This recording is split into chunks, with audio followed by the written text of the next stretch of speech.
बस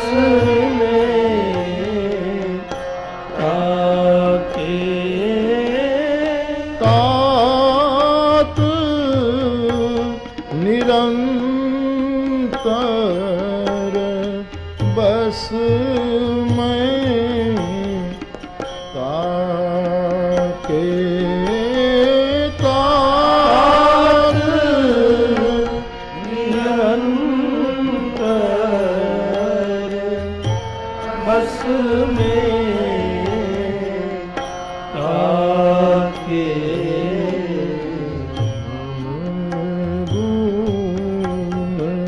गावत पुलक शरीरा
पूज्यपाद गोस्वामी तुलसीदास जी महाराज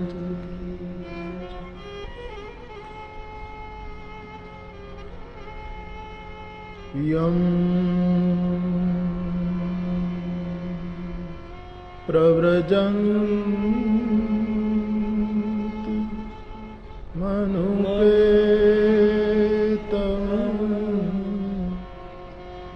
एत कृत्यं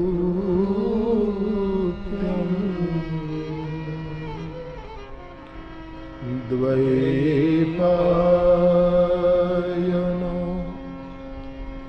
विरहकातर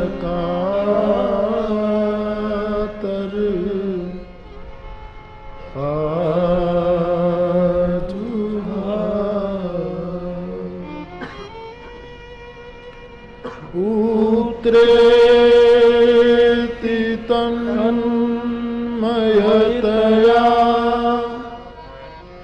तरवो विनेदु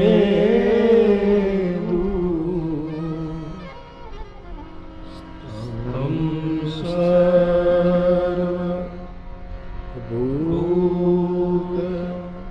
हृदयम्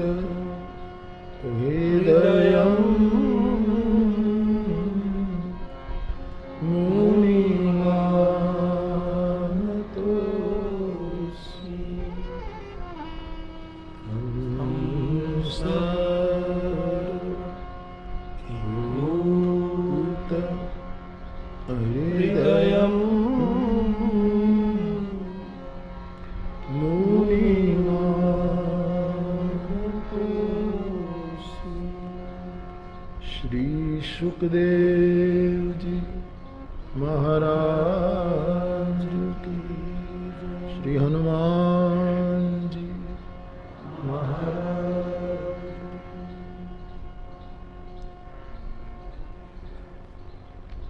बरहा पीड़म नटवर वपुः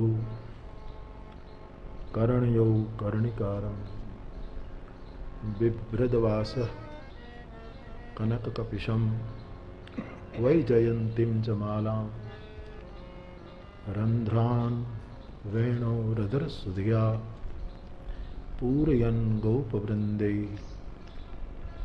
वृंदारण्यम स्वपदरमणम प्राविशत गीत कीर्ति। सुखदेव जी के इन शब्दों का आश्रय लेकर गोपी गीत का ये 11वां श्लोक मंत्र, जिसकी कुछ चर्चा कल की फिर दोहराऊं। ज्ञानी चाहता है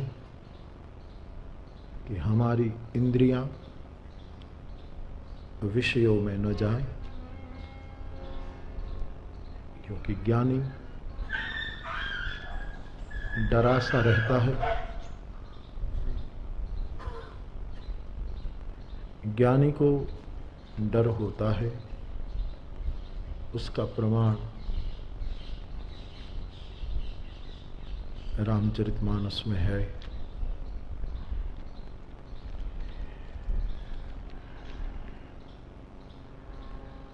जप जग के जोग मुनि करही, अति मारीच सुबाहु डरही। विश्वामित्र जी महामुनि ज्ञानी है, लेकिन डरे डरे से रहते हैं। कहीं ये इंद्रियां नेत्र किसी रूप में न जाए, विषय में फंस न जाए, कान कोई ऐसे शब्द में फंस न जाए, हाथ आदि इंद्रियां कोई स्पर्श में फंस न जाए, घ्राणेन्द्रिय कोई गंध में लिप्त न हो जाए, और जीभ रसना कोई रस में बंध न जाए। ज्ञानी इससे डरा डरा रहता है। प्रेमी डरता नहीं, प्रेमी अभय होता है, और वो इन इंद्रियों को परमात्मा के रूप में, परमात्मा के शब्द में, परमात्मा के रस में, परमात्मा के स्पर्श में और परमात्मा की वो महामहिम गंध में युक्त करना चाहता है। इसलिए व्यासपीठ ने कल ये चर्चा उठाई कि भगवान जब गो चराने के लिए जाते हैं, तब गोपियों को उसके पैर में कंकड़ चुभ जाए, तत्सुखे सुखित्वम, इस न्याय से कष्ट होता है। लेकिन व्यासगादी को लगता है उसके कष्ट का कारण था हमारा रूप चला जा रहा है, हमारे जीवन को चलाने वाली गंध जा रही है, हमारा वो स्पर्श जा रहा है, हमारा वो शब्द हमें छोड़कर कहीं दूर जा रहा है। और ये सब बातें गोपियों को कष्ट, सीदती नह, सीदती का मतलब है हमको कष्ट देता है। अब मुझे आपको ये कहना है, उसी पंक्ति को और विस्तृत करने के लिए जरा गौर फरमाइएगा बात। गोपियों को दुख हुआ, कष्ट हो रहा है, क्योंकि अपने प्रियतम, अपने प्रभु, अपना प्रेमास्पद नंगे पैर गायों के पीछे दौड़ रहा है। जो सर्वलोक महेश्वर है, उसके पैर में शील मानी पत्थर कंकड़, शील का अर्थ है पत्थर कंकड़, तृण घास के तिनके और अंकुर, कोई ऐसे अंकुर जो नुकीले होते हैं, निकलते ही उसमें धार होती है, कुश आदि। इनसे भगवान कृष्ण के पैर में कष्ट होगा, वही कष्ट महसूस करती है गोपी जन। दुख हो रहा है उसको, गोपियों को। अब जीवन में दुख किस कारण होता है? कारण क्या है दुख का? हम सब लोग दुख भोगते हैं। गोस्वामी जी तो कहते हैं नाथ सकल जग दीन दुखारी, अस प्रभु हृदय अछत अविकारी, सकल जीव जग दीन दुखारी। दुख के कारण क्या है? गोपियों को क्यों कष्ट हो रहा है? उसकी पूर्व भूमिका इस मंत्र को समझने के लिए अत्यंत आवश्यक मेरी व्यास गादी को लगती है। सोचिए, दुख क्यों होता है? दुख होने का 5 कारण है। प्रत्येक व्यक्ति को मैं निमंत्रित करना चाहूंगा, आप अपने जीवन की गहराई में, आज तक की उम्र में जो दुख के बिना तो कोई जीवन नहीं है। सबके जीवन में कुछ न कुछ दुख है, ज्यादा दुख है। इन दुख की जड़ें क्या है? बुद्ध भगवान ने अपने ढंग से कहा कि भाई दुख है, दुख के कारण है, दुख का निवारण है, आदि आदि जो बुद्ध ने आर्य सत्य की घोषणा की। हम जरा गौर से समझें कि हमारे जीवन में दुख आता है, उसका कारण क्या है? मुश्किल क्या है कि कार्य दिखाई देता है, कारण दिखाई नहीं देता। इस जगत का कारण परमात्मा है, जगत उसका कार्य है। कार्य दिखाई देता है, कारण नहीं दिखाई देता, परमात्मा नहीं दिखाई देता। ये जो कुर्ता मैंने पहना है, आप सबने पहना है, एक कार्य है, दिखाई देता है। इनका कारण कपास है, कपास का फूल है, सूत है, धागा है। निमित्त कारण फिर कोई और कोई है, ये सब बड़ी लंबी बात है। लेकिन कारण नहीं दिखाई देता, कार्य जगत में दिखाई देता है। ये नियम है। हमको हमारे दुख अनुभव में आते हैं, लेकिन उसका कारण क्या है? अब क्या है कि बहुत मात्रा में दुख का कारण वैसे शास्त्रों ने कहा है, रामचरितमानस ने भी कहा है, लेकिन हम एक ही बात को समझ रहे हैं कि दुख का कारण मानवी का कर्म है। हाँ? ज्यादातर पूरी दुनिया, मैं भी उससे सहमत हूं, निज कृत कर्म भोग सब भ्राता। और इनमें भी, कर्म में भी दुख का कारण तो पाप कर्म है ना। पुण्य कर्म तो सुख का कारण है। जो कुछ बुरे कर्म हमसे हो जाते हैं, उसका फल दुख है।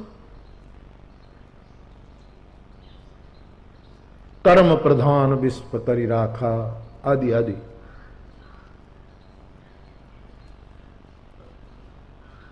तो एक तो बहुत सर्वसामान्य सिद्धांत है इस जगत में कि हमारे दुख का कारण हमारा कर्म है।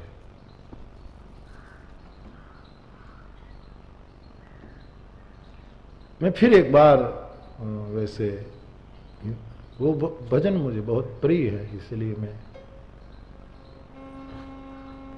सुनता रहा। धृतराष्ट्र के गोद में जब दुर्योधन का मस्तक आया और उसने पूछा, संजय ये किस वृक्ष का फल है? ये फल क्या अंधा अंधा खोज रहा है, ये कौन फल है?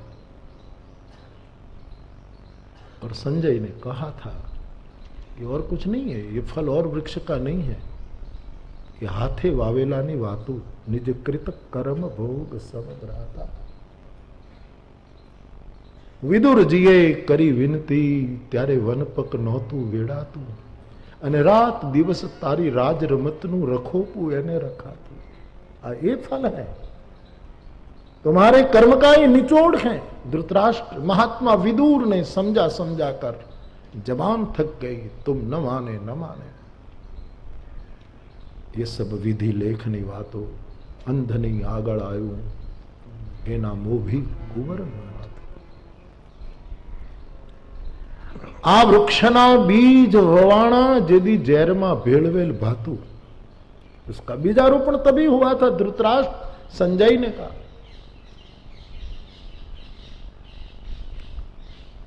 पांच गामड़ा नहीं, सुई की नोक की जितनी जगह हो इतनी जगह भी बिना युद्ध न दो। पानी एने पवातो, तो पानी सींचा जा रहा था इसी को। द्रौपदी का चीर हरण हुआ, अरे फूलड़े लटलुम था तुम, तब तो वो फलित हो गया, झूम उठा था। एक कर्म का वृक्ष, पाप कर्म का ही वो, उसका फल है ये परिणाम। बाप कष्ट सीदती न, ये जो इस मंत्र में शब्द है, उसमें तो जब इस शब्द पर जाएंगे तब ज्यादा, लेकिन आज जो मुझे कहना है उसकी बुनियाद के लिए आवश्यक है। दुख का कारण आदमी का कर्म है, इसमें तो कोई मना नहीं कर सकता। ये तो एक सिद्धांत की बात हो गई। दूसरी बात, दुख का एक दूसरा कारण है, कर्म बुरे न भी हो, ध्यान देना और अपने अनुभव के साथ उसको जोड़ना कृपया। दुख का कारण शायद कर्म न भी हो, कर्म ऐसे हैं, अच्छे हैं, कर्म के कारण दुख मुझे नहीं आना चाहिए, क्योंकि मैंने ऐसा कोई कर्म नहीं किया जो दुख का फल पैदा करे।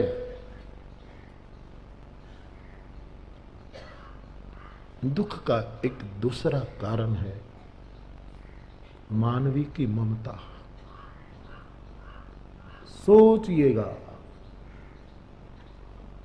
मानवी की ममता दुख का कारण होती है।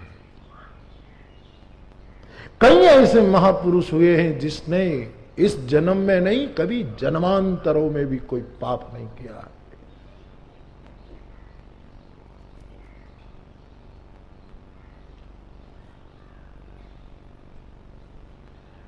लेकिन फिर भी उन पर दुख दिखाई देता है, वो दुख को महसूस करते हैं। उसका कारण है ममता। ममता दुख का एक बहुत भीतरी कारण है। प्रमाण, अर्जुन सिदंते मम गात्राणि सीदतीति नः, ये शब्द है। गीता में भी वही शब्द है, भागवत जी में भी वही शब्द है। अर्जुन के दुख का कारण क्या है? अब कोई कर्म उनके दुख का कारण है मानो, तो कृष्ण के साथ रहने से कर्म खत्म नहीं हो जाता। एक दीपक प्रज्वलित होता है तो अंधेरा मिट जाता है, सूरज निकलता है तो रैन मिट जाती है। हाँ? साक्षात न तद्भासयते सूर्यो न शशांको न पावकः यद गत्वा न निवर्तन्ते, ये भगवान श्री कृष्ण, उनका नित्य सामीप्य। एक मैं तो अर्जुन के भाग्य की कितने किन शब्दों में, एक पथारी में दोनों सोते थे। कभी कृष्ण की टांग अर्जुन की कमर पर चली जाती थी, कभी अर्जुन का पैर कृष्ण के पैर पर चला जाता था।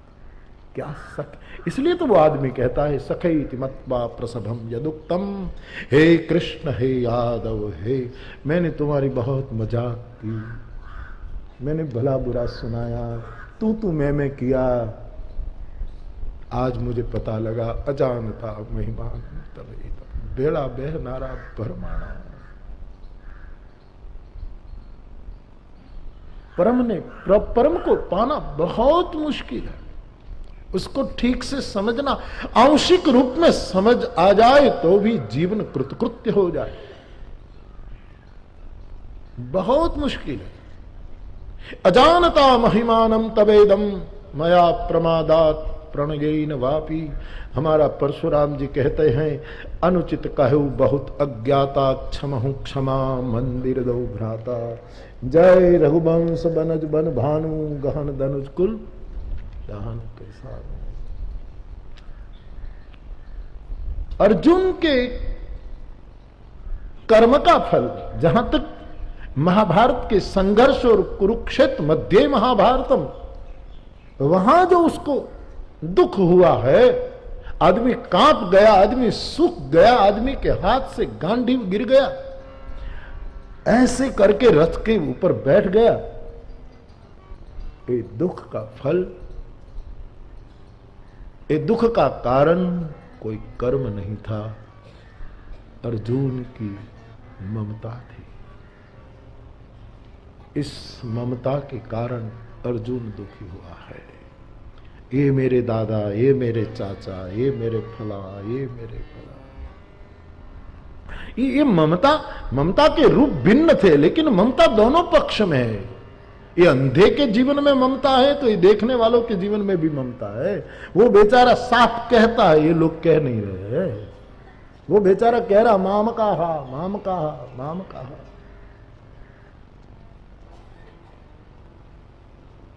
गोस्वामी जी ममता को बहुत अंतिम विकार मानते हैं, अंतिम विकार।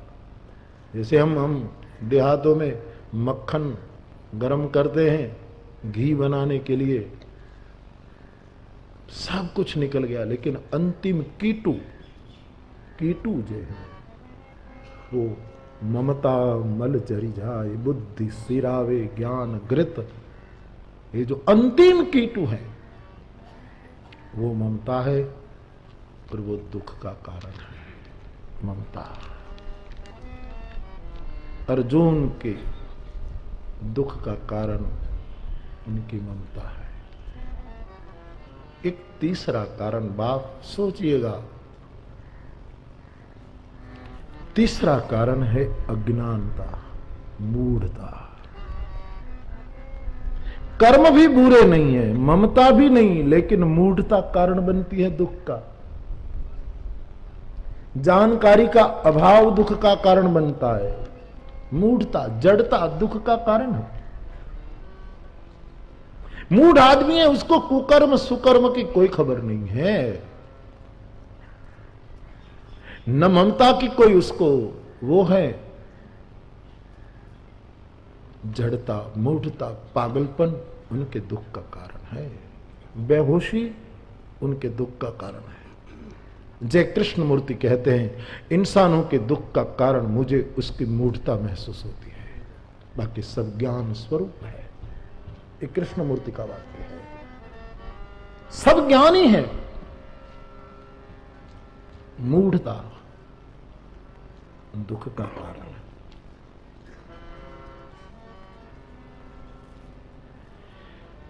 एक चौथा कारण अनुभव दुख का कारण है। कैसे?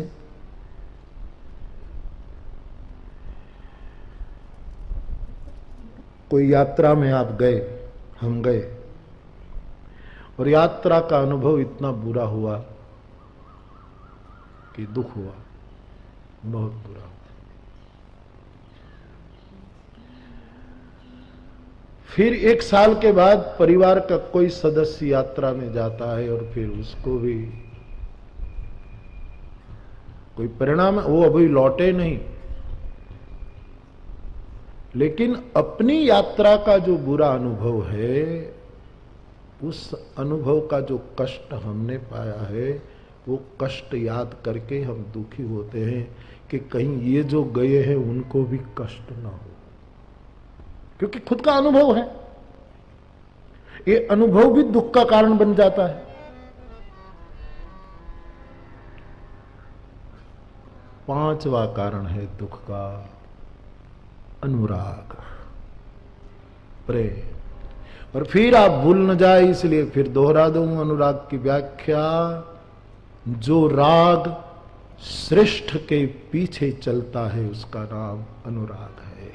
चाहे कितना ही वो राग क्यों न हो, जो कृष्ण का अनुगमन करे उसी को व्यासपीठ कहती है अनुराग। जो श्रेष्ठ का अनुगम करे, जो परम का अनुगमन करे, उन्हीं की गंध, उन्हीं का शब्द, उन्हीं का रूप, उन्हीं का रस मेरा सार सर्वस्व है। यही राग वृत्ति का जो अनुगमन श्रेष्ठ के प्रति, उसी को अनुराग। ये अनुराग भी दुख का कारण है। जैसे लोग कहते हैं ना भाई प्रेम दुख, प्रेम नो, प्रेम का है, प्रेम के अंत में दुख ही होता है। जो मैं ऐसा जानती प्रीत किए दुख हो ही, तो नगर ढिंडोरा पीटती कि तुम प्रीतन करियो कोई। तो व्यासपीठ की समझ में यही उतर रहा है कि 5 कारण है दुख के मौलिक रूप में। या तो हमारा कर्म, या तो हमारी ममता, या तो हमारी मूढ़ता, या तो हमारा कोई पिछला अनुभव, या तो प्रेम, या तो अनुराग। अब उनकी निवृत्ति कैसे हो? कर्म के द्वारा जो दुख पैदा होता है उसकी निवृत्ति बिना कर्म फल भोग हो ही नहीं सकती। समझ लो, कर्म के द्वारा जो फल लगेगा उसकी निवृत्ति, उससे मुक्ति असंभव है, भोगना ही पड़ता है। बड़े बड़े महात्माओं को भी भोगना पड़ा है। हां, कर्म के बीज जल जाए, ज्ञान में कर्म समाप्त हो जाए तो वो कष्ट महसूस नहीं होगा। एक लीला हो जाएगी, जैसे ठाकुर रामकृष्ण के गले का कैंसर, एक लीला बन जाएगी। लेकिन कर्मजनित फल जो दुख है उसकी निवृत्ति, उसको भोगना ही होता है, तभी होती है। एक ममता के कारण जो दुख पैदा होता है उसकी निवृत्ति ममता की जगह समता स्थापित होती है, तभी होती है। ममता के कारण जो मुश्किल हमको उठी लगी है उसकी जगह जब हम समता का स्थापन करेंगे तभी वो दुख की निवृत्ति। इसलिए कृष्ण भगवान गीता में बार बार सम शब्द पर जोर देते हैं। समः सर्वेषु भूतेषु आदि आदि, समः शत्रौ च मित्रे च, दुख सुख को सम्मान, इनको साम साम साम साम, सभी जगह समता की स्थापना करें। ममता का दुख अनुभव में लीजिएगा मेरे भाई बहन, मैं बोलूं और कृपया मत मान ले, समय बहुत बड़ा महिमावंत है। ममता का दुख तभी मिटेगा जब समता स्थापित होगी, एक बैलेंस हो जाएगा, एक तराजू का कांटा सम हो जाएगा। ममता का दुख गया। वही अर्जुन जो कार्पण्य दोष से पीड़ित है, वो आदमी का दुख गया, फिर दादा के सामने तीर मारने में उसको कोई हिचकिचाहट नहीं होगी, सब दुख चला गया, समता स्थापित हो गई। संक्षेप में कह देता हूं, कर्म के द्वारा मिला दुख कर्म भोग से पूरा होगा, सावधान। ममता के कारण पीड़ा होती है, वो समता के द्वारा मिटेगी, समता लानी पड़ेगी। तुमने कोई असमानता की परिवार में, इसको इतना इसको इतना, ममता के कारण उस तरफ तुम्हारी ज्यादा ममता, वहां तुमने कुछ और किया, यहां कम ममता वहां कम किया, और इससे तो दुख पैदा होगा। उसका निवारण तभी होगा जब तुम दोनों को फिर सम कर दो। भूल हो गई, लो दोनों को बिल्कुल तराजू के दो पल्ले की तरह सब दुख गया। संतों के जीवन में ममता तो होती है, लेकिन उस ममता का दुख उसको नहीं होता, उस ममता दुखदायी नहीं होती, क्योंकि उसमें समता बहुत बड़ा गुण होता है। इसलिए तो गोस्वामी जी कहते बंधु संत समान चित समचित्ताना, समचित्त जो है करे समता, दुख चला जाएगा। ममता के कारण जो पैदा हुआ वो समता से जाएगा ही। कर दो समता। ये हम तो देखते कदा पूरी होती है, महात्माओं की विदाई होती है तो किसी ने 100 रुपया दे दिया, किसी ने को 50 दिया, दुख पैदा हो जाएगा ममता के कारण, बड़ा मुश्किल हो जाएगी। लेकिन सबको एक समान कर दिया, उसको 100 उसको 100, समता आई, बात गई।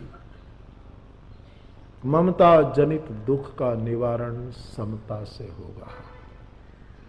तीसरी बात, मूढ़ता के कारण जो दुख आया है वो किसी साधु चरित व्यक्ति के सद्बोध से जाएगा। जो मूढ़ता से दुख पैदा हो रहा है, जो अज्ञानता से दुख पैदा हुआ है, जो नासमझी से दुख पैदा हुआ है, वो कोई साधु चरित व्यक्ति उनके सद्बोध से मिट जाता।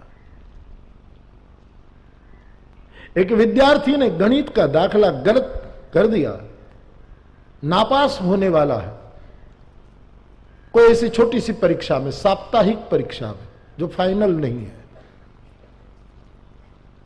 लेकिन उसके अध्यापक ने, उसके विद्यार्थी, उसके शिक्षक ने उस जो अज्ञानता के कारण, उसको पता नहीं कि क्या हो, मूढ़ता के कारण उसने गलत कर दिया, उस शिक्षक ने उसको ठीक कर दिया, दुख गया।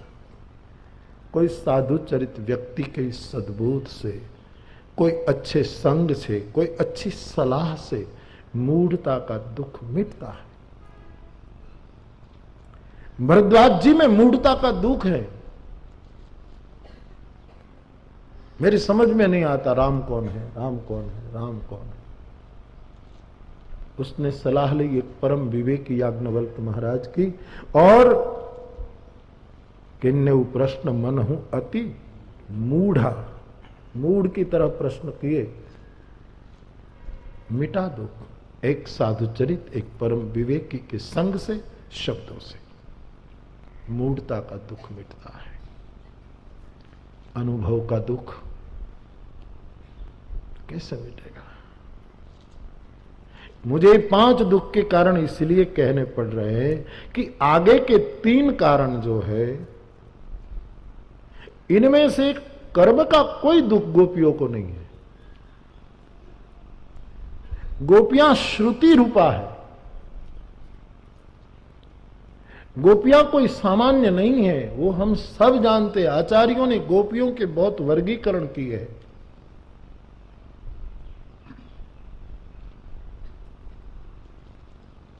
जब तक कर्म शेष है, कृष्ण के रास मंडल में प्रवेश नहीं मिलता। जिसके भी कर्म शेष है उसमें प्रवेश असंभव है। ये गोपियां के कर्म समाप्त हो चुके हैं, उनके दुख का कारण कर्म नहीं है, न उनके दुख का कारण मूढ़ता है। गोपियां जानती है, मैं फिर दोहराऊं, न खलु गोपिका नंदनो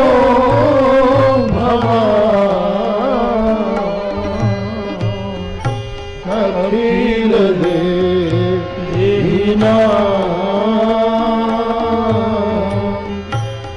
अंतरा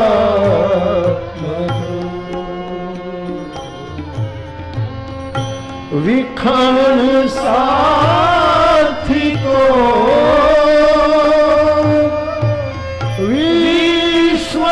विश्वगुप्त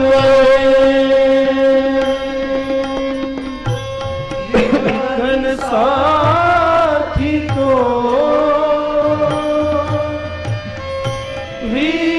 विश्वगुप्त सकल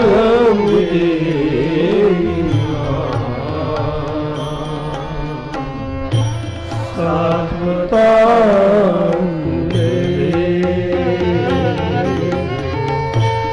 मूढ़ता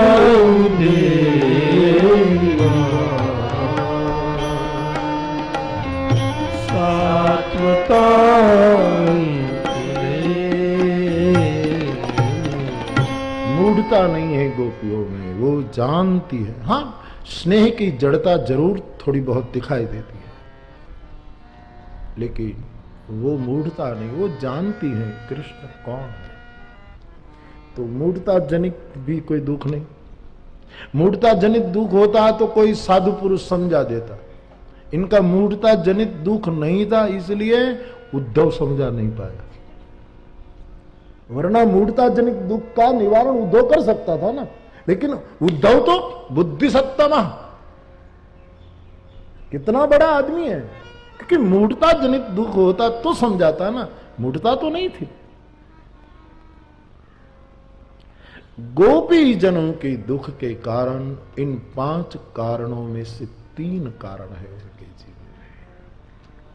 कर्मजाल खत्म है गोपियों का बाप। अरे सत्संग में आते हैं उनके कर्मजाल कट जाते हैं। जिसको कृष्ण का स्पर्श मिला, जिसने कृष्ण की ही गंध नासा पुटों में भरी, जिसने कृष्ण के ही रस को, अधरामृत को और रसों को पिया, जिसने कृष्ण को ही रूप को अपने आंख का विषय बनाया है, क्या कर्म उसको फंसा सकता है? कर्मजाल गई। गोस्वामी जी कहते हैं कर्म तब नहीं रहते, कर्म की कोई ताकत नहीं, कर्म की कोई मजाल नहीं कि आदमी को परेशान कर सके। कब?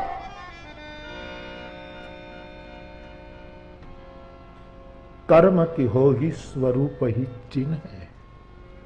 जब आदमी अपने स्वरूप को समझ लेता है, स्वरूप भान होता है, कर्म तत्क्षण। गोपियां स्वरूप में, भगवान शंकर इतना करते हैं, कभी श्रृंगार में डूबते हैं, कभी गिरिजा को गोद में रहकर कोई सामान्य आदमी भी ऐसा हरकत नहीं पैदा करे, ऐसे रहता है। इसलिए तो कालिदास को शंका हुई, कई लोगों को शंका हुई शंकर के इस विहार पर।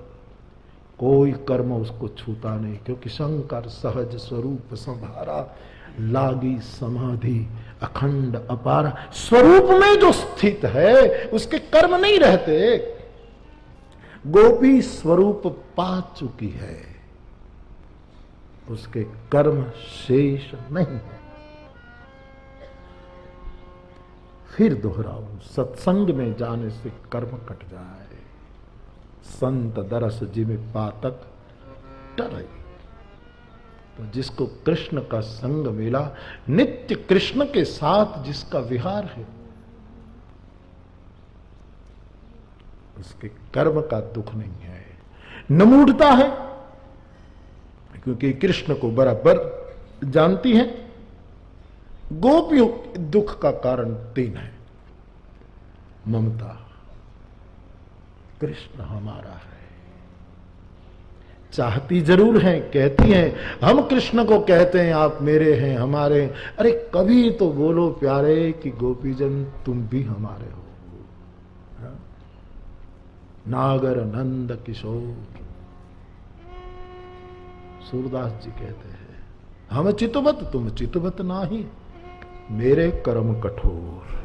सूरदास जी कहते हैं नागर नंद किशोर, कितनी देर हुई, शाम हुई, तब से मैं एक तारा लेकर अंधा बैठा हूं, रो रहा हूं और भोर हो गई कि तू मेरा तू मेरा तू मेरा। और ये 12 घंटे का समय बीत गया, हम चितवत तुम चितवत नहीं।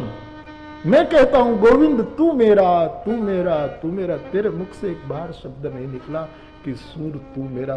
दोष तेरा नहीं, मेरे कर्म कठोर। सूर के ये शब्द हैं। गोपियों के मन में भी ये रहता है कि कभी तो बोलो कि गोपीजन आप हमारे हैं।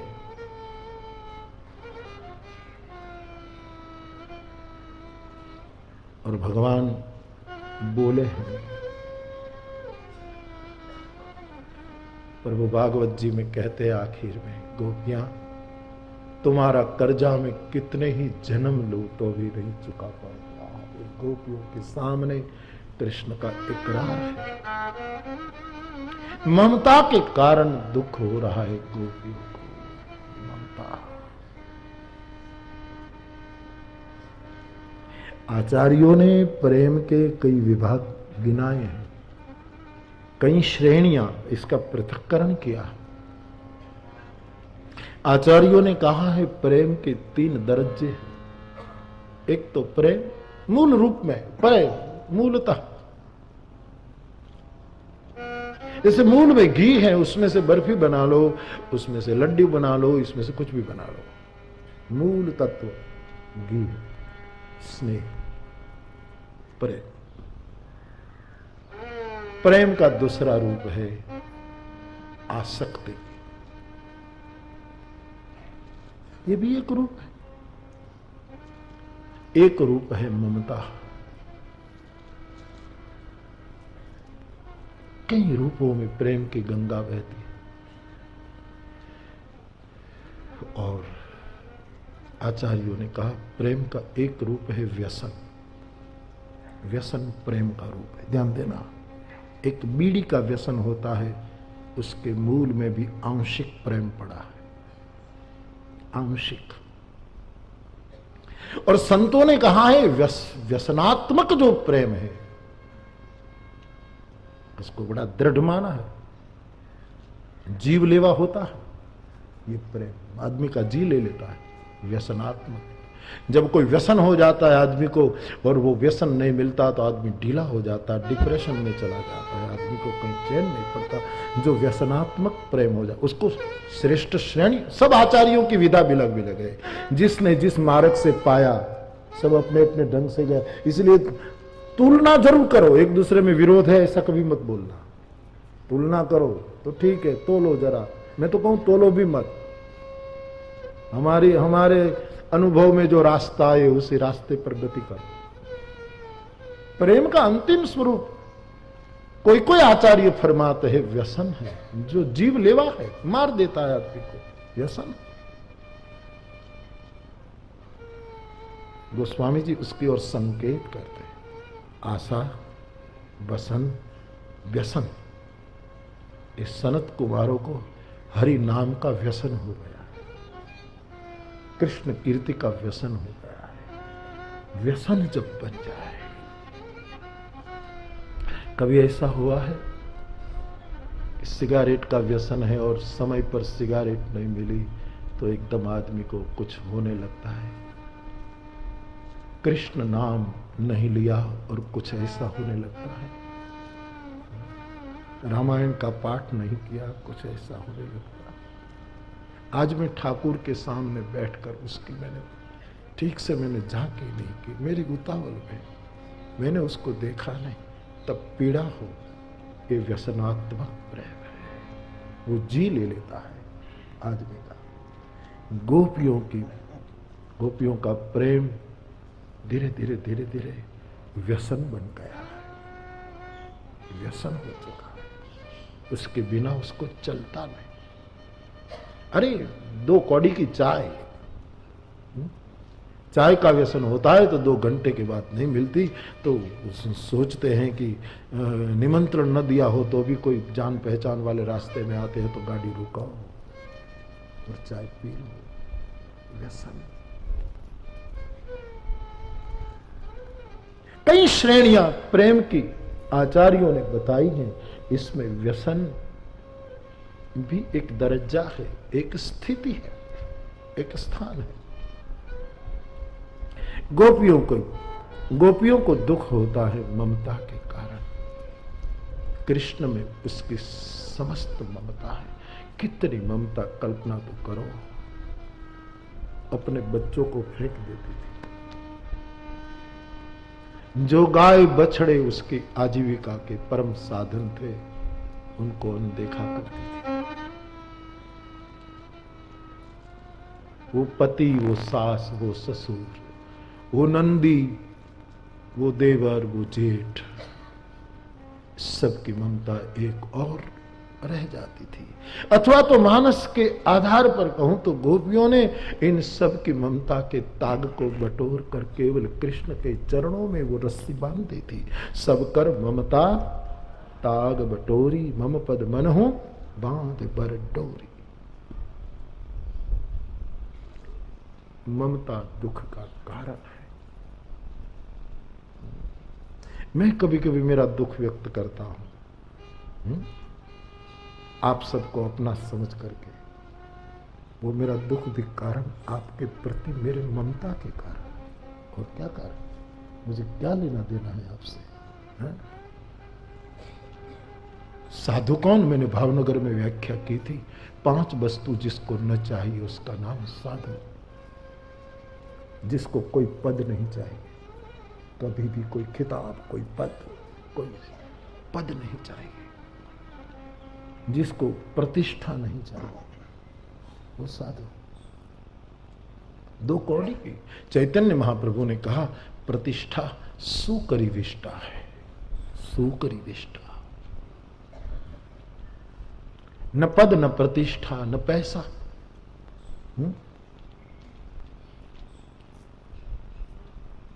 मेरे जीवन में तो मैं अनुभव कर चुका, मेरा अनुभव बोल रहा हूं। श्रीराम पादुका, चाखड़ी श्री लक्ष्मी है, पादुका परम समता। ये मेरा अनुभव है खुद का, कहीं और देखने की जरूरत नहीं आपको। श्रीराम पादुका। कौन पैसे में हाथ डाले, कौन पैसा चाहे, कौन पैसों की कामना करे। जो चाहो, जिस मात्रा में करना चाहो, उसी मात्रा में तुम सोए रहो, काम हो जाता है। श्रीराम पादुका। लक्षण है तोड़ना, कांच का लक्षण है टूट जाना। ये स्वाभाविक। ऋग्वेद में एक सूत्र है, ऋतस्य प्रेता। ये ऋग्वेद का सूत्र है। स्वाभाविक जियो, अस्वाभाविकता कठिन। स्वाभाविक जियो, रुत के मुताबिक, स्वभाव के। उसमें पत्थर की कोई करामत नहीं। पत्थर जहां कांच के साथ टकराएगा तो कांच टूटेगा ही। टूटना कांच का स्वभाव, और ये टकराता है तो ये टकराना उनका स्वभाव। इसमें कुछ कोई बड़ी बात नहीं। लेकिन पत्थर बस कहने लगा, देखो हम ऊपर उड़े, हमसे जो टकराएगा वो मरेगा। अब कांच टूटा तो पत्थर राजा के महल के अंदर गिरा, और वहां कोई ईरानी गालीचा बिछा हुआ था। राजा का प्रसाद है तो ईरानी गालीचा था, और उसमें जाकर पत्थर गिरा तो कहने लगा, हा अतिथि देवो भव। क्या मेरे लिए स्वागत पे चादर बिछाई गई है, क्या गालीचा बिछाया गया है। क्योंकि मैंने उड़ान जो भरी, मेरे बल का उसको पता लग गया। इस महल के राजा ने मेरे लिए क्या आतिथ्य किया है। बस बड़ी दूर से आया हूं, बड़ी परिश्रम, इसलिए मेरे लिए विश्राम है। वहां वो बालक की ऊर्जा समाप्त हो गई थी तो कहीं गिरना ही था। सौभाग्यवश वहीं गिरा। तो आवाज तो हुई, कांच टूटा, पत्थर टकराया, आवाज हुई। तो इस महल के कुछ चौकीदार लोग इधर उधर घूमते थे। उसने सोचा कि क्या हुआ। एक आदमी दौड़ता हुआ आया तो देखा खिड़की के कांच टूट गए और ये पत्थर गिरा। किसी ने पत्थर मारा है नीचे से। वो कुछ अपने यूनिफॉर्म में था, राजा का था, तो उसने भी साफा लगाया है, कुछ ऐसे ड्रेस। पत्थर को उठाया तो पत्थर को लगा कि आहा, घर का राजा मेरा सम्मान कर रहा है, मुझे हाथ में ले रहा है, मुझे हाथ मिला रहा है, मुझे प्यार कर रहा है, मेरा बहुत बड़ा सम्मान हो रहा। और वो तो नौकर था, चौकीदार, रोष में था। उसने फिर फेंक दिया नीचे।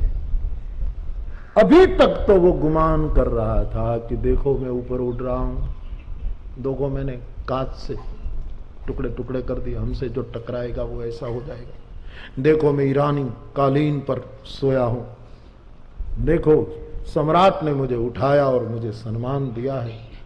लेकिन अब फिर गिरा दिया तो अब क्या करें। नीचे वाले पत्थरों ने कहा, भाई साहब लौटे क्यों? तुम्हारी याद बहुत आ रही। जननी जन्मभूमिश्च स्वर्गादपि गरीयसी। कितना ही सम्मान मिले, कितना ही उड़ा, लेकिन विदेश वो विदेश है। तुम यहां बिछड़े रहे और मैं उन्नत हो जाऊं, वो ठीक नहीं। तुम्हारी याद मुझे। आदमी ऐसी ऐसी बातों में अहंकार करके उड़ता है, शीशे तोड़ता है, फिर गिरता है। और यही आई जो है, वही आई बोलता है लव यू। न यू ठीक है, न आई ठीक। प्रेम स्वभाव बने, प्रेम स्वभाव बने, कोई चेष्टा नहीं, वरना सब अभिनय हो जाता है। सब अभिनय। क्रियाएं जरूर होती है। प्रेम के कारण किसी ने किसी को फूल दे दिया, क्रिया हो गई। प्रेम के कारण किसी ने किसी को मुस्कुराहट दी, एक क्रिया हो गई। प्रेम के कारण किसी ने एक अच्छे शब्द कह दिए, एक क्रिया हो गई। वस्तुतः अवर्णनीयम प्रेम का स्वरूप है। वहां कोई शब्द काम नहीं करते, प्रेम क्रिया है ही नहीं। गोपियों का प्रेम व्यसन बन गया था। गोपियों के दुख का कारण कर्म नहीं है, गोपियों के दुख का कारण उनकी मूढ़ता नहीं है। एक कारण है ममता।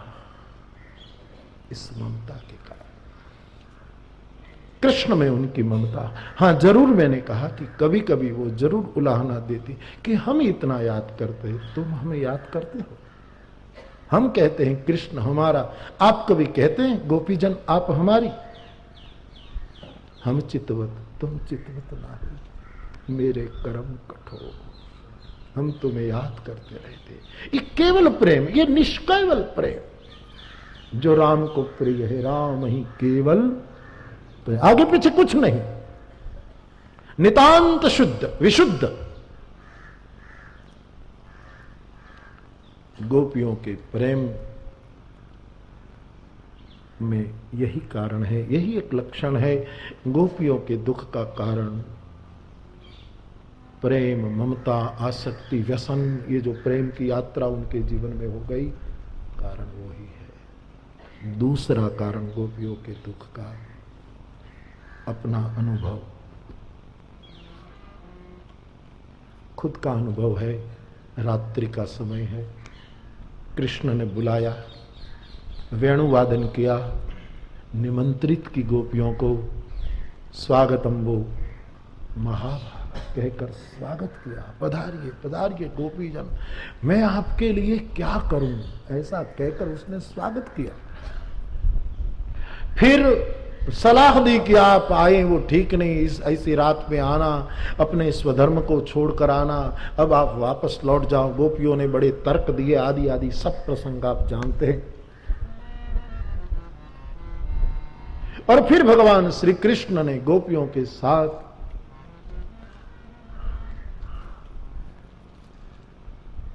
अपना भाव प्रदर्शित किया। इनमें सब ये भाव हैं जो व्याकरण वाले नहीं समझ पाए, आचरण वाले ही समझ पाए। इसलिए कई पंडितों को तबीयत बिगाड़ देता है प्रसंग कि ये बाहु पसार क्या है, ये नेवी बंधन क्या है, फला क्या है, फला क्या है, फला क्या है। ये सब भागवत में शब्द क्यों आए? बड़े बड़ों की बुद्धि खराब हो जाती है। ये सब प्रसंग उठा और इनमें इतने में तो गोपियों को सौभाग्य मत चढ़ा।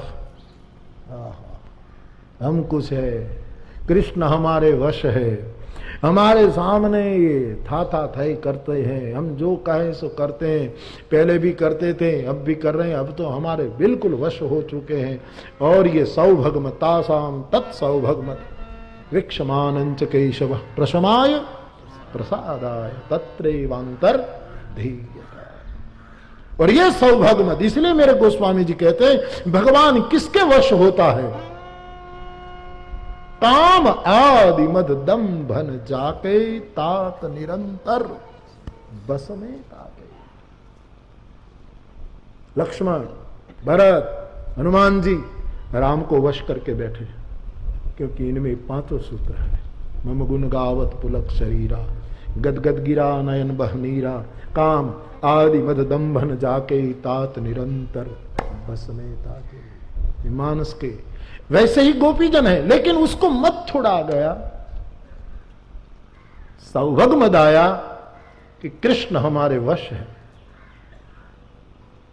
और उसी समय इस मद को प्रशमन करने के लिए, इस मद को समाप्त और शांत करने के लिए और गोपी जनों पर कृपा करने के लिए प्रसाद आए।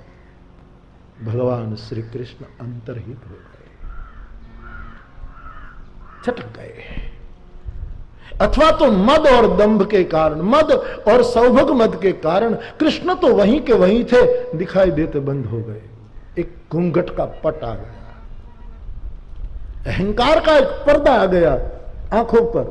थे तो वहीं के वहीं, लेकिन देख नहीं पाएंगे गोपियां। और फिर ये गोपियां श्री कृष्ण को खोजने के लिए वन बिहड़ों में घूमती हैं। तब गोपियों की पैर में कंटक चुभे हैं। शिल तृणांकुरई, गोपियां जब रात्रि में घूम रही थी तो उनके चरणों में कंकड़ गड़ गए, इनके चरणों में तृण घुस गए, इनमें कुश के पत्ते। इनका अनुभव आज दुख का कारण बन रहा है कि हमारे पैर को जो हो रहा, हमने आज तक नहीं सोचा वो हमारे गोविंद के पैरों में भी होता रहता था। कब? चल सिया ब्रजा चारयन पशु नलिन सुंदरम नाथ के पदम शीलपुरे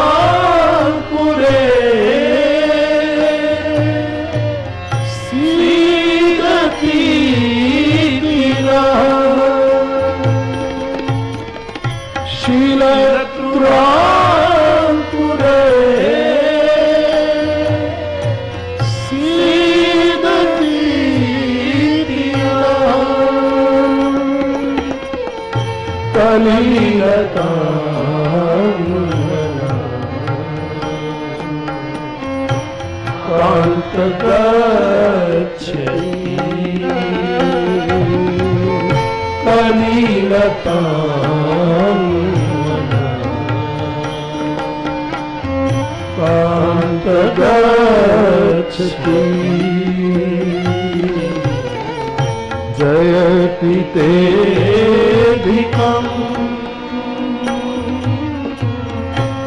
जन्मना व्रज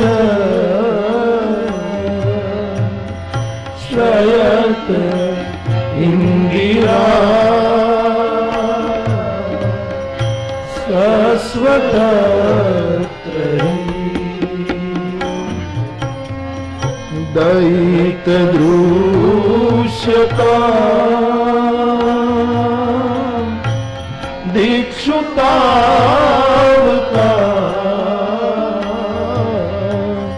स्वैधुता सब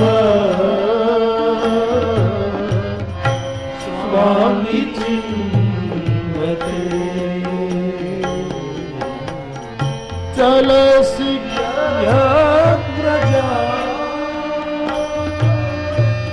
चार्यं पशु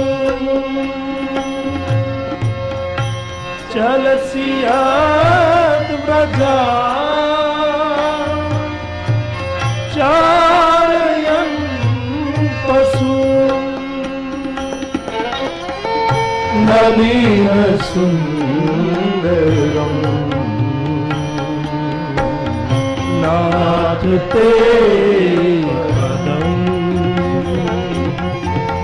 नलिन सुंदरम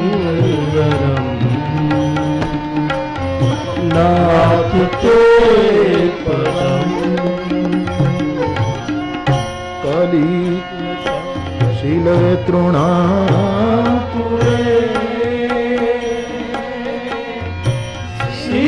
प्रतीतिना कलिलता मना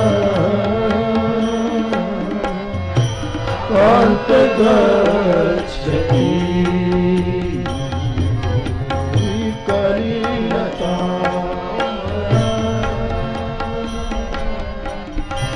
कांत गच्छति। आज इस रास की रात्रि में कृष्ण अलोप हुए और गोपियां उसको खोजने के लिए वन में जो खोज रही हैं, उसी समय उसके पैरों में कंकड़ चुभे और ये खुद की अनुभूति दुख का अब कारण बन रही है कि ये अनुभव तो कृष्ण कई बार हुआ है, हमने उसके बारे में तो एक दुख का कारण है अनुभव। गोपियों का अनुभव आज उसको पीड़ा दे गया कि क्या हालत होगी कृष्ण की, क्या होती होगी जब वो जाते थे गोचराने के लिए। पांचवा दुख का कारण है अनुराग। गोपियों के दुख का कारण उनका एकमात्र केवल अनुराग है। प्रेम का फल दुख ही है, समझो। लेकिन ये दुख हजारों हजारों सुखों से भी तोला नहीं जाता। प्रेम का जिसने भी किया दुख के सिवा कुछ भी परिणाम नहीं है। लेकिन शब्दों में उसको दुख कहा जाता है। कर्म के दुख का समापन कर्म भोग से होता है। ममता के दुख का समापन समता के द्वारा होता है। मूढ़ता के कारण आया दुख कोई विवेकी पुरुष के सद्बोध से हो जाता है। अनुभव किसके कारण आया दुख, अनुभव की तुलना से मात्रा कम हो जाती है। लेकिन अनुराग के कारण जो दुख आता है वो तो दुख भोगने की जन्म जन्म की जिसकी तैयारी हो वो ही इस मार्ग में आए हैं। उसका कोई जिसका निवारण हो वो प्रेम नहीं, न कोई कारण है न कोई निवारण है। प्रेम का न कोई कारण होना चाहिए, केवल प्रेम। राम प्रेम करते हैं कारण से कि तुमने अच्छा कुर्ता पहना है, तुम कथा कहते हो, तुम इतनी कथा सुनते हैं इसलिए नहीं। कारण बिनु रघुनाथ कृपाला। रघुनाथ जी बिना कारण प्रेम करते, और कारण हो तो निवारण हो सकता है। जहां कारण ही नहीं है निवारण कैसे हो सकेगा? कोई कारण ही नहीं है वहां। प्रेम का कोई कारण नहीं, उसी प्रेम का जो परिणाम दुख है उसका निवारण भी शिष्य की रोते रहो, गाते रहो। इसलिए तो गोपीजन कहती हैं निस दिन बरसत नैना, निस दिन बरसत कृष्ण की कथानक जिन जिन पुराणों में आए हैं, कई प्रसंग ऐसे हैं। मैंने एक दो प्रसंग तो आपको फिर दोहरा रहा हूं। मथुरा से भगवान श्री कृष्ण को रख करके नंद बाबा जो लौट रहे थे, नंद को भय लग गया कि गोपाल अब लौटेगा नहीं। 24 घंटों की कृष्ण की चेष्टा ने नंद को कपा दिया। ये मेरा गोविंद 24 घंटों में प्रौढ़ बन गया। कहां ये शरारती बालक? उसके चेहरे पर गंभीर्य आ गया, मानो कंधे पर बहुत वजन आ गया। अचानक अपने पुत्र को इतने गंभीर देखकर कृष्ण नंद बाबा का सिर झुक गया था, और जैसे ही मस्तक झुका और नेत्रों से जो अश्रुधाराएं बही, इससे कथानक कहते हैं कृष्ण के कोमल चरण भीग गए थे। जा टप टप अश्रु बिंदु चरण पर गिरे। बाबा, हाँ गोपाल, मैं समझ गया कि अब तुम लौटोगे नहीं। आखिर हमें भी समझना चाहिए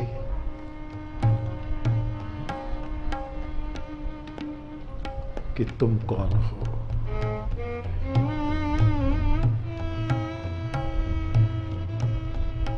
बेटे,